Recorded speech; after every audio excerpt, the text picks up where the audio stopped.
नमस्कार, अपना बिहार देख रहे हैं आप और मैं आपके साथ रंजना रावत। और बुलेटिन में सबसे पहले बात विधानसभा परिसर में मिली शराब की बोतलों की।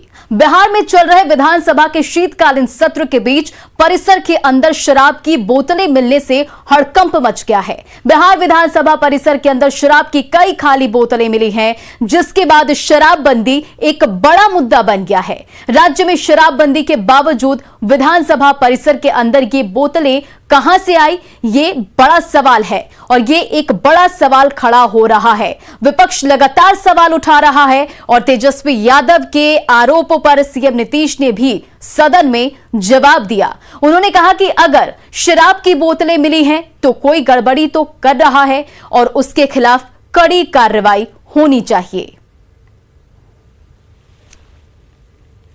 बहुत ही खराब बात है ये कैसे बर्दाश्त किया जा सकता है। और मैं तो अध्यक्ष महोदय के सामने ही कहूंगा, आप इजाजत करिए ये पूरे के पूरे चीज को एग्जामिन करने के लिए। आज ही हम सबको कहते हैं, पूरे हम कह देंगे अभी हम चीफ सेक्रेटरी से लेकर के और डीजीपी हम दोनों को कहेंगे कि आज ही पूरे के तौर पर इंक्वायरी करवाइए और अगर आप इजाजत दे दीजिएगा तो यहां पर कैसे शराब का बोतल आया है।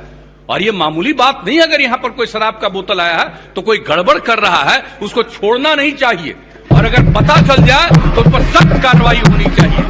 इसको बर्दाश्त नहीं किया जा सकता। हमको मालूम नहीं था, अगर यहां पर कहीं बोतल है और कहीं इस प्रकार से कोई इधर से उधर कर रहा है तो कोई तो गड़बड़ करने वाला होता ही है। हम तो प्रार्थना करेंगे एकदम पूरे जांच को अलाउ करा दीजिए और कहीं पर कोई भी आदमी अगर इस कैंपस में भी रहता है और यहीं पर सब लोग बैठे हुए हैं सेक्रेटरी वगैरह, मैं तो यही चाहूंगा कि एक एक चीज को देखिए कि यहां पर कैसे आया, कहां से आया, कौन आया। तो एक एक चीज को पूरे मजबूती के साथ और पूरी गंभीरता के साथ इस बात के बारे में जांच करना चाहिए और जो कुछ भी इसमें जो कुछ भी है उस पर सख्त कार्रवाई करनी चाहिए। हम तो यही चाहेंगे, निश्चित रूप से यही चाहेंगे। विधानसभा परिसर में शराब की बोतल मिलने का मुद्दा आज तेजस्वी यादव ने सदन में उठाया। उन्होंने शराबबंदी की शुरुआत करने नहीं अंजाम को लेकर निशाना साधा। अब बिहार विधानसभा में मुख्यमंत्री जी के मौजूदगी में मात्र 50 से 100 मीटर दूर शराब की बोतल मिलती है और आप कह रही हैं बड़ा मसला नहीं है। यहां कल ही शपथ लिया गया महोदय, कई अधिकारियों को कुछ दिन पहले जो है सभी लोगों को शपथ दिलाया गया, कई मंत्रियों को दिलाया गया महोदय, सारे सदस्य शपथ लिए। और शराबबंदी ही केवल मकसद नहीं था, नशा मुक्ति पूरा अभियान था। और देखिए, इधर विधानसभा परिसर में शराब की बोतल मिलने पर तेजस्वी के आरोपों पर जेडीयू ने पलटवार किया। पार्टी के मुख्य प्रवक्ता नीरज कुमार ने कहा कि बिहार में शराबबंदी को फेल बताना एक गुनाह है और इसकी कड़ी जांच होनी चाहिए। वह पुलिस मुख्यालय को दीजिए, आईजी प्रोहिबिशन को दीजिए, जिनको मर्जी करे उनको दीजिए, लेकिन शराबबंदी फेल है अगर बोलिएगा तो यह गुनाह कीजिएगा। यह गुनाह केवल बिहार के आम आवाम साथ नहीं, राष्ट्रीय जनता दल के संविधान के प्रति भी अवमानना है। क्योंकि आपका संविधान कहता है कि कोई भी व्यक्ति जो मादक द्रव्य का सेवन करे वो राजद का सदस्य नहीं बन सकता है। तो शराब क्या है? मादक द्रव्य नहीं है, माने शीतल पेय है। और विधानसभा परिसर में शराब की बोतल मिलने पर कई अहम सवाल उठते हैं और सवाल ये कि शराब की बोतल विधानसभा परिसर में कहां से आई। तो देखिए, अब इस पूरे मामले में कई सवाल उठ रहे हैं और सवाल ये कि शराब की बोतल विधानसभा परिसर में कहां से आई, विधानसभा परिसर में किसने पी शराब, इसकी जांच भी होनी चाहिए। क्या साजिशन, किसी ने विधान परिसर में शराब की बोतलें रखी और क्या सीसीटीवी फुटेज में जांच हुई? क्योंकि अगर सीसीटीवी फुटेज की जांच होती है तो मामले की जानकारी मिल सकती है और कई अहम सुराग भी मिल सकते हैं। तो देखिए, ये तमाम सवाल कि क्या साजिशन, किसी ने विधान परिसर में शराब की बोतलें रखी, क्या सीसीटीवी फुटेज में जांच हुई?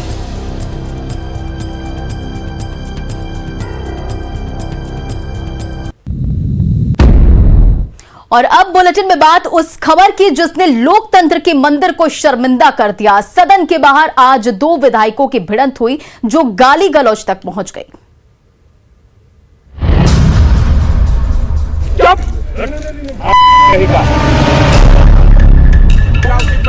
तुम्हारी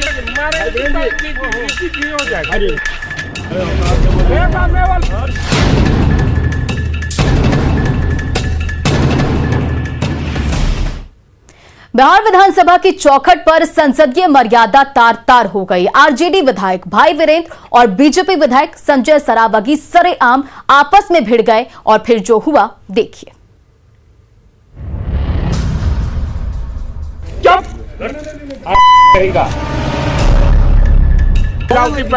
तुम्हारी हो जाएगा।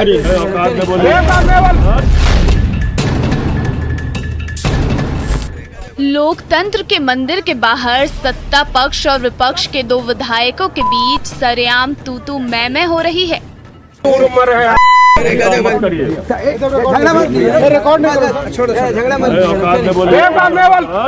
तभी गालियों की बौछार शुरू हो गई।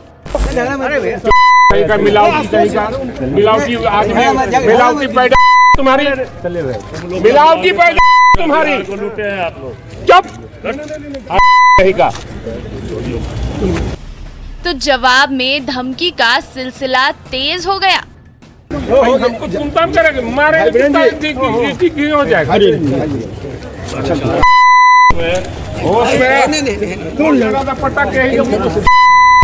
बिहार विधानसभा के बाहर एक दूसरे से भिड़ रहे ये हैं बीजेपी विधायक संजय सरावगी और आरजेडी विधायक भाई वीरेंद्र।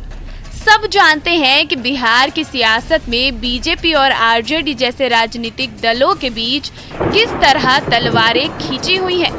लेकिन दोनों राजनीतिक दुश्मनों के बीच छिड़ी राजनीतिक रस्साकशी आज सबके सामने जब सड़क पर आई तो ऐसा हाई वोल्टेज ड्रामा मचा कि असेंबली परिसर में कोहराम मच गया।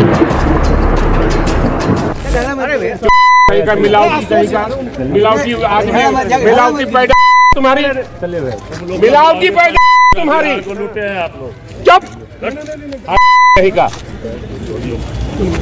दरअसल बिहार विधानसभा का सत्र शुरू होने से पहले दोनों विधायक मीडिया से मुखातिब थे। तभी जैसे ही दोनों की नजरें एक दूसरे से मिली, आरजेडी विधायक भाई वीरेंद्र ने आपा खो दिया और ऐसी भाषा का इस्तेमाल किया जिसे हम आपको सुना नहीं सकते।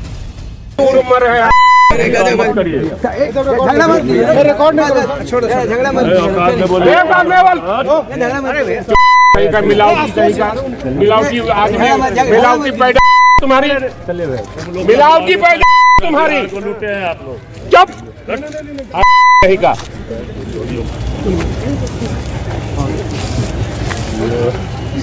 तेल मिलावटी करके बेचता है, कमाता है।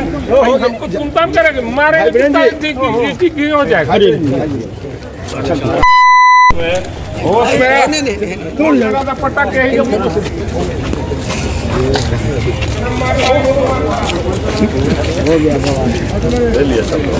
बिहार विधानसभा के बाहर बीजेपी और आरजेडी विधायकों के बीच सरेआम छिड़े संग्राम ने राजनीतिक गलियारे में सनसनी मचा दी।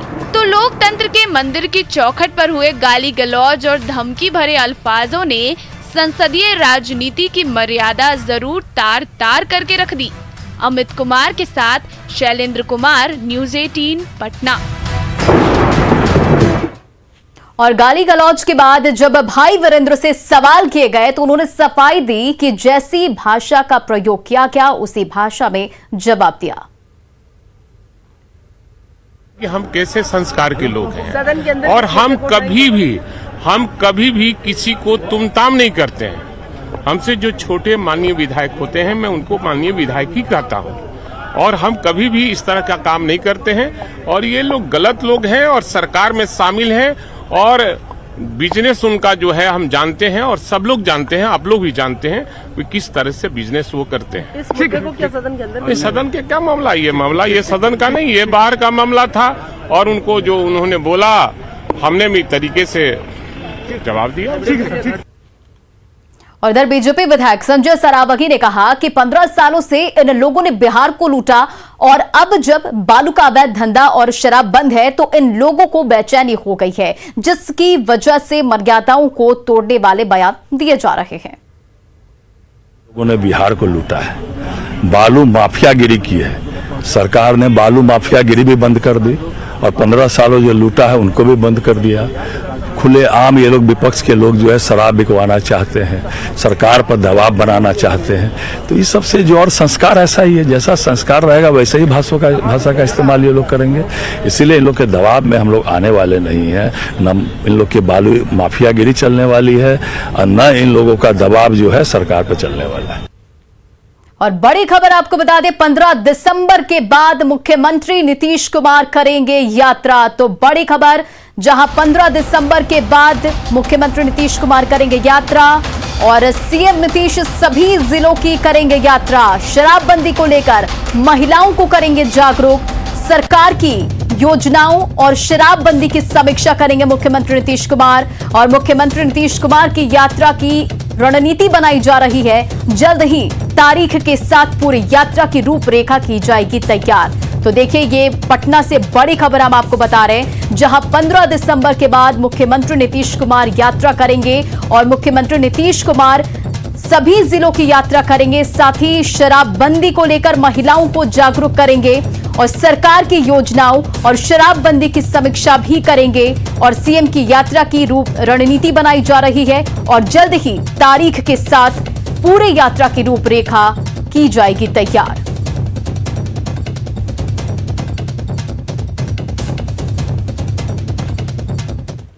और एक और बड़ी खबर आपको दरभंगा से बता दें, जहां सरकारी कर्मचारी को चाकू मारकर किया गया जख्मी। तो बड़ी खबर दरभंगा से, जहां सरकारी कर्मचारी को चाकू मारकर किया गया घायल। सामान और पैसे लूटकर अपराधी हुए फरार। ईवीएम पहुंचाकर घर लौट रहे थे प्रभात कुमार और दिल्ली मोड़ के पास इस पूरी वारदात को अंजाम दिया गया है।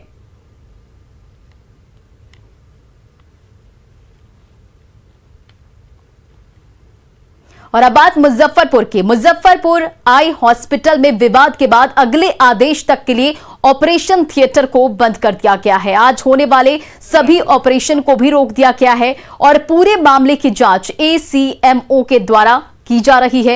आंखों की रोशनी जाने के बाद गंभीर रूप से बीमार करीब 6 से अधिक लोगों को एसकेएमसीएच में एडमिट कराया गया है और मुजफ्फरपुर आई हॉस्पिटल में मोतियाबिंद के ऑपरेशन में लापरवाही की वजह से अब तक 11 मरीजों की आंख निकाली जा चुकी है। वहीं जिन मरीजों की हालत बिगड़ रही है, वे जब अस्पताल में पहुंचे तो डॉक्टर नदारद थे। मरीजों की शिकायत है कि उनका बहाना बनाकर वापस उन्हें भेजा जा रहा है और जिससे परेशान मरीज और मरीज के परिजनों ने अस्पताल परिसर में जमकर हंगामा किया।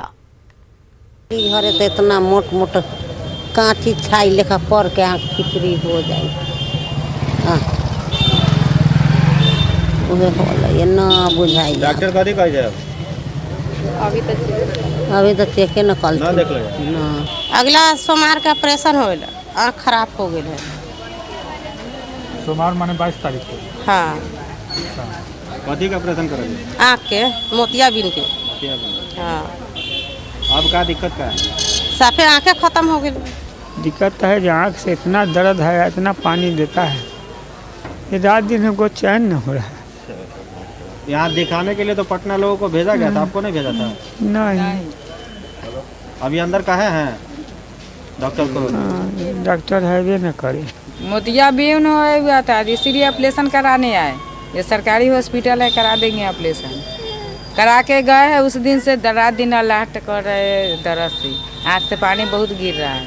क्या बोले डॉक्टर को? आके दिखलाए थे, क्या कहा? डॉक्टर साहब नहीं है, सो ये दवा मिला है कंप्यूटर साहब। कौन दिया है दवा? डॉक्टर नहीं है तो कंप्यूटर दिए हैं। 22 तारीख को यहाँ से ऑपरेशन करवा के गए थे, तब से आँख नहीं खुला है। किसका ऑपरेशन? पापा का ऑपरेशन करवा के गए थे। क्या दिक्कत? अभी दिक्कत है कि उनको आँख से दिखाई नहीं दे रहा है। डॉक्टर के पास ले गए हैं तो कहे आँख निकालना पड़ेगा, इन्फेक्शन फैल गया। इन्फेक्शन जी।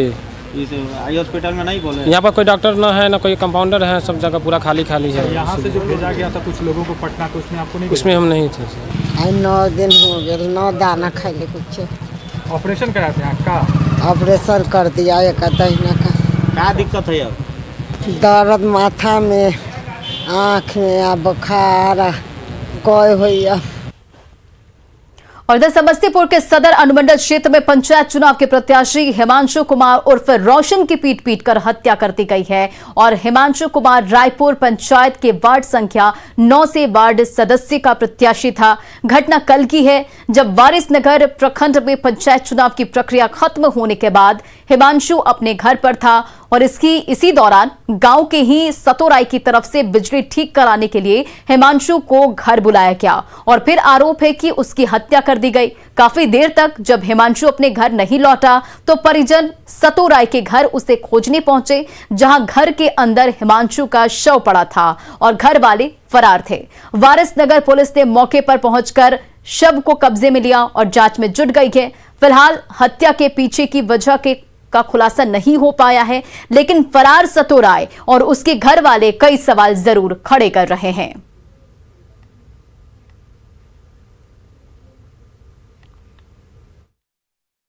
3 बजे के लगभग हम लोग को जानकारी हुई कि उसको मार दिया गया है। फिर हम लोग उसको खोजने के ख्याल में निकले तो देखे कि हमारे गांव से थोड़ा हट के वार्ड वही है, एक मोगला नीचा गांव का 9 नंबर वार्ड का है, तो ये खराज गांव है।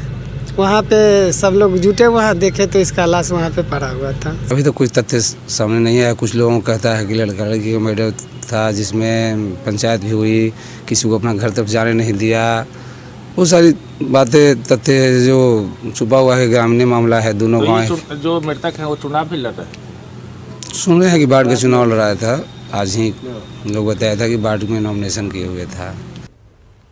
और भागलपुर से आपको बड़ी खबर बता दें, जहां सृजन घोटाला मामले में 3 महिलाएं गिरफ्तार की गई हैं और सीबीआई ने 3 महिलाओं को किया गिरफ्तार। तो भागलपुर से बड़ी खबर, जहां सृजन घोटाला मामले में 3 महिलाएं गिरफ्तार। सीबीआई ने 3 महिलाओं को किया है गिरफ्तार। राजरानी, अर्पणा वर्मा और जसीमा को गिरफ्तार किया गया है और गिरफ्तारी के बाद सीजीएम कोर्ट में हुई है पेशी।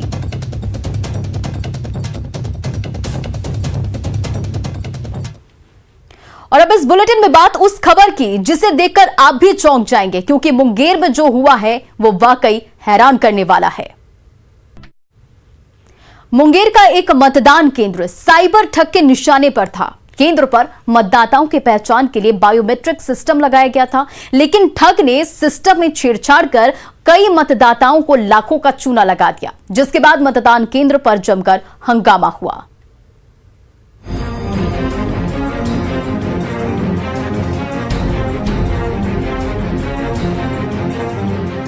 मुंगेर के इस मतदान केंद्र पर 9वें चरण का मतदान हो रहा था। बायोमेट्रिक सिस्टम से वोटिंग हुई। बड़ी संख्या में लोग यहां मतदान करने पहुंचे थे। कड़ी सुरक्षा के बीच मतदान संपन्न हुआ, लेकिन जैसे ही लोग अपने घर पहुंचे, उनके फोन पर बैंक खाते से पैसे निकाले जाने का अलर्ट एसएमएस आया, जिसे देख उनके पैरों तले जमीन खिसक गई। फिर घर में जब मैसेज देखे, मेरी गोतनी को भी 10,000 निकल गया था। फिर जब आए बोले उनको, वो भी आगे आई। उसके बाद पीछे से हम भी आए हम बोलने के लिए, तो बोले कि नहीं ऐसा नहीं हुआ है, ऐसा नहीं हुआ है, आप झूठ बोल रहे हैं। बारी बारी सब आदमी मैंने कि धीरे धीरे आए तो बात मान गए। कौन स्कूल में आए थे वोट डालने के लिए? यही चरण नवागढ़ी उतरी। 10,000 रुपया निकला। ऐसे कितने लोग होंगे जिनके पैसे निकले हैं? 10-15 आदमी हैं। किसी के बैंक खाते से 10,000 रुपए कटे थे तो किसी के खाते से 4,000 रुपए, जिसके बाद बदहवास लोग दौड़े दौड़े मतदान केंद्र पहुंचे। 11 बजे तक में बहुत सारे लोगों का कंप्लेन आ गया, जिसमें कि 15-20 लोग हो गए जिनके मोबाइल पर मैसेज आ गया कि भाई किसी का 4,000, किसी का 5,000, किसी का 10,000 कटा हुआ था। तो हम लोग सारे यहाँ इकट्ठा हुए। तो फिर जब हम लोगों ने यहाँ बहुत सारा शोर शराबा किया, तब जाके इनकी नींद टूटी कि हाँ भाई ऐसा कुछ हुआ है। तो फिर फ़ोन इधर उधर करने के बाद एसडीओ मैडम को फ़ोन किया गया, डीएम को फ़ोन किया गया। तो वहाँ से उन्होंने अभी शाम को भेजा कि हाँ ठीक है ऐसा कुछ है, तो हम लोग इसका जाँच करते हैं। तो उसमें वो पकड़ा है और लगभग 261 लोगों ने यहाँ वोटिंग किया है, जिसमें से 100 से ज़्यादा लोगों का पैसा निकाला गया। दरअसल फर्जी वोटिंग रोकने के लिए बिहार निर्वाचन आयोग ने मतदाता पहचान के लिए केंद्रों पर बायोमेट्रिक सिस्टम लगाया था, लेकिन इस बूथ पर बायोमेट्रिक सिस्टम संचालित कर रहे साइबर ठग ने मतदाताओं के खाते से 1 लाख रुपए से अधिक की निकासी कर ली। तो हमने इसकी सूचना पदाधिकारी को दिया, बड़े पदाधिकारी को, कि सर क्या बात है, मामले की जांच की जाए। अधिकारी सब लोग आए और पुलिस उसको कस्टडी में ले गए। फिलहाल पुलिस ने बायोमेट्रिक संचालक संजीत कुमार को हिरासत में ले लिया है और पूछताछ कर रही है, जिसने फर्जी वोटिंग रोकने के लिए बायोमेट्रिक सिस्टम लगाया था, लेकिन इसका गलत इस्तेमाल कर मतदाताओं के लाखों रुपए उड़ा लिए थे। न्यूज़ 18 के लिए मुंगेर से अरुण शर्मा की रिपोर्ट। और अपना बिहार के इस बुलेटिन में फिलहाल इतना ही। आगे देखिए जोहार झारखंड।